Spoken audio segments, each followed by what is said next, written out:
Hi everyone. আজকে যে ব্রাইডটা আমি সাজিয়েছি, আমি বলেছিলাম খুব স্পেশাল ব্রাইড। অ্যাকচুয়ালি ওর বিয়ে হয়ে গেছে একবার, ও আরেকবার বিয়ে করছে, ওর বরকেও এত ভালোবাসে। তো সেই জন্য আজকে যে সাজটা হয়েছে সম্পূর্ণ ব্রাইড হয়নি। ও অনেক কিছু চাইনি, যেমন কলকা চাইনি, মুকুট চাইনি, আই মেকআপ একেবারে লাইট রেখেছে। চোখ বন্ধ করো। আই মেকআপটা একেবারে লাইট করতে বলেছে, আর এখানে লাইটেরও একটু সমস্যা আছে, সেই জন্য আমরা যাই হোক আমরা ওকে যতটা ওর ডিজায়ার লুক চাইছে ততটাই দিয়েছি। বলো তোমার আমার সাথে অভিজ্ঞতা। ভীষণ ভালো লেগেছে দিদির কাছে মেকওভার করে।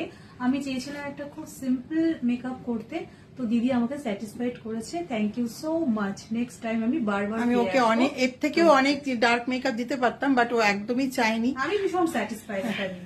যাক, ওইটাতেই ও খুব ফর্সা লুক চেয়েছে।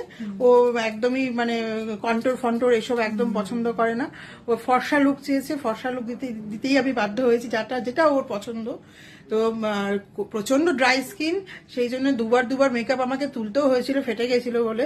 যেহেতু এখানে সেন্ট্রালাইজ এসি আইটিসিতে, এবং প্রচন্ড পরিমাণে ও স্কিন ড্রাই করে দিচ্ছিল, তো সেই জন্য দুবার করে তোলার পরে এখন এইখানে এসে দাঁড়িয়েছে। যাই হোক, ওর পছন্দ হয়েছে, আমার আর কিছু চাই না। জানি না তোমরা লাইটেতে কতটুকু দেখতে পাচ্ছ, লাইটটা খুবই গন্ডগোলে, কতটা দেখতে পাচ্ছ আমি বুঝতে পারছি না। ওর ভালো লাগছে, আমি আমার এটাই শান্তি, ভীষণ খুশি। যাক, থ্যাংক ইউ।